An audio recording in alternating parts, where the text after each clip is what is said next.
You're from the East Coast, guess what? No offense, but there's a whole wide country out there. And so I would encourage you to pick a few schools that are where you want to be, but think outside the box, because there's a lot of schools out there that are really actually seeking to increase their diversity, and you might get a great scholarship for going to the middle of Iowa. So I say that as kind of a tip. So that's one.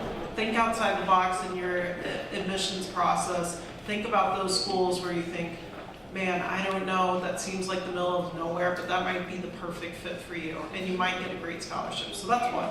Two, research organizations like CLEO. Anyone heard of CLEO? So yes, research organizations like CLEO, there's several different organizations that they will mentor you from start to beginning. The NAACP is an amazing organization, but they're not exactly focused on law school admissions. The reason I say CLEO is because my school is really involved in it, and we just hosted the Summer Institute last summer, and we have a pipeline with them.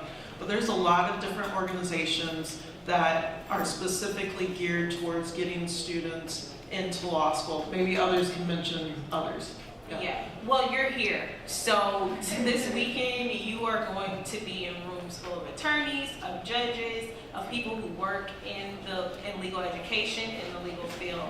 Do not be afraid to ask. I take on about 5 to 6 mentees every year. So if you can't find anybody else, you come find me before I leave this weekend, and let's discuss this, because that's why we're here. We want to see more African Americans, more people of color in the legal field, so it's our job to do whatever we need to do to help you. So don't be afraid to ask people in this room who you know are in the position to kind of give you some guidance to do that. It's related to your question, but not actually.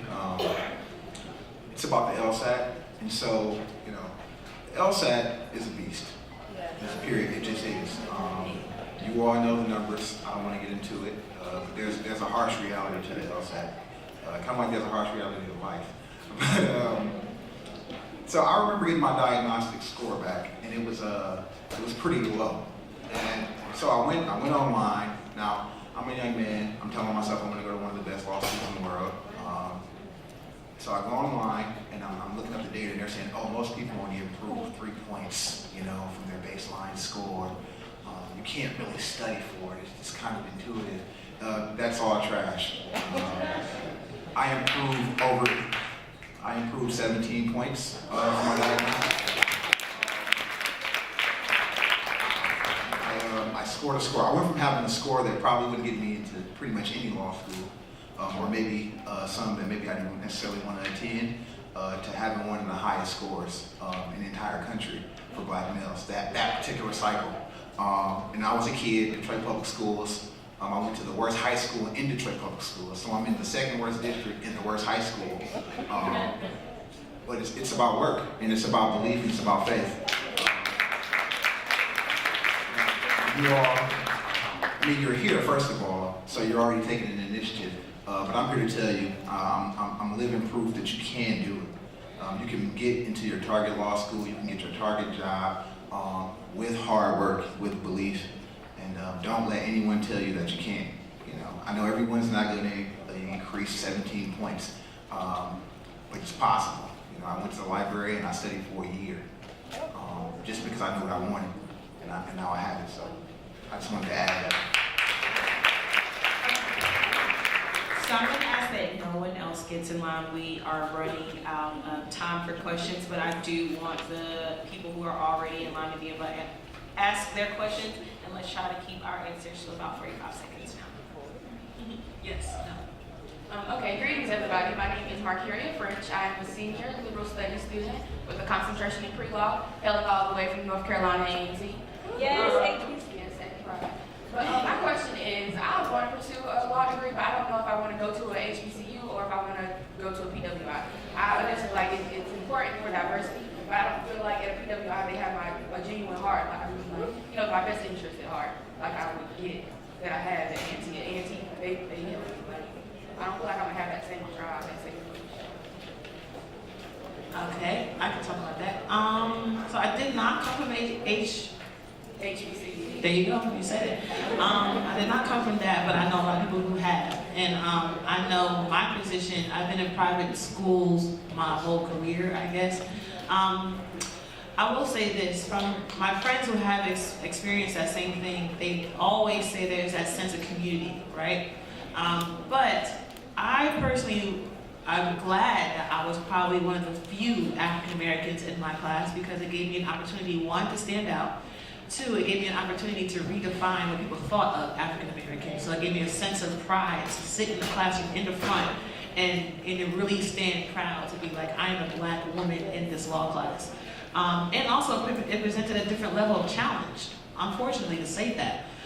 You're fighting against a ton of things, and I believe once you're pressed and pressured under those kind of circumstances, you really come out as pure gold in my eyes.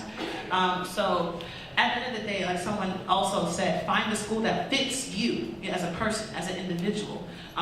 Go to these schools, visit these schools. That's what I did. I visited every single school I applied to because I wanted to see where I was going to spend the rest of my 4 years from. You know, can you study in this campus? Can you focus? Is the school too much of a party? Is the school too stressful? You know, those are things you want to think about as you're applying and visiting those schools. I think like my main point is like, is it with the, as far as the professors, is it? Because you were saying how it feels to be like the only brown person in your class, but as far as the connection with the professor, I'm not worried about the colleagues or anyone else. So every professor is different. You know, that's a kind of hard question to ask and determined by school, but at the end of the day, you're going to meet professors who like you, professors who challenge you. And there are, like in my school, it's one of the hardest professors. We know him by name. We don't even say his name in the hallways. That's how hard he is. But at the end of the day, he's one of the greatest people you will ever want to meet outside of the classroom. He will challenge you in the classroom, but in this office, he will nurture you as a student. So it depends on where you are and depends on the person. So at the end of the day, generally, find a school that fits you and then find that 1 or 2 or 3 people that really want to nurture you as a student. Yeah, and I want to add actually, just to try to get to your question from a different perspective. So I'm here at NYU. We don't have that many black professors. And I was one of those people, you know, I'm from Detroit, it's 85% black. I want to find black professors because I want to do, you know, my all black thing, right? But the person that's been most influential in my law school career, and probably my legal career up until this point, is an old Jewish woman who teaches contracts. So I say that to say what? Don't let the distinctions between HBCUs and PWIs influence your decision making. It's about your game plan. Like, what are your goals? What are you trying to accomplish? And you do that, despite the school, despite whatever, right? It's about what you want to do for you. And once I realized, and I'm glad I had the awareness to realize that this woman had my interests at heart. Now she's like one of my greatest allies. Okay, I want to remind the students one question, and my panelists 45 seconds, one person. I really want to get through all of these students, and we are really tight on time. Got you. I'm gonna get this started then. How you doing? Thank you so much for being here. Thank you for spending your time. I just want to clap and say thank you so much. My name is Robert D. Jackson. I graduated from NYU in Tisch, pursuing acting professionally. However, due to Trump, I realized that it's like my timeline that I created for myself, possibly going to get a JD MBA, like I have to restructure my whole timeline and get off of the timelines on Facebook, right? So I'm like, what do I do? I gotta get off of media. Anyway, I said that to say I do have 2 questions, but I think they're very vital questions. The first question in terms of investment, right? When we look at how much time and money are put into these institutions for yourself, how do you get to the place of someone who's coming from a non-traditional level of thinking, right? I want to pursue acting professionally. However, I recognize as a black man in America, I need to be strapped with knowledge. How do I put in that time as a human and citizen of the United States? I find that balance, and then how do I go for free?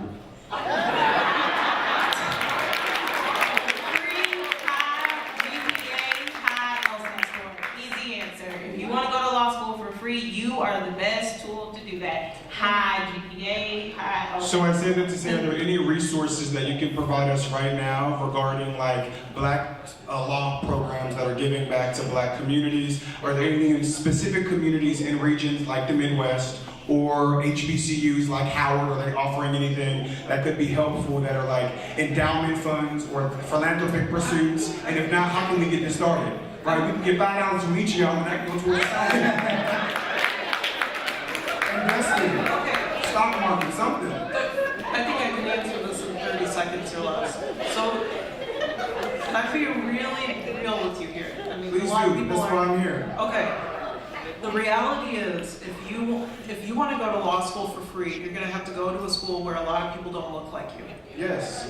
Okay? So you're going to have to go to venture out and find the middle of Kansas and say, hey, I'm going to add to your diversity. HBCUs are not going to, most likely, unless you're at the very, very, very, very top of your class, they're not going to give you a full ride. It's just the reality. So what I would encourage to you, tomorrow, when you are at the law school fair, go to those tables that no one is at.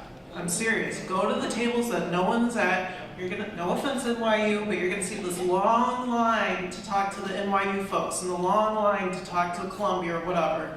That's not the place where you're gonna get the best scholarship. So. And this is why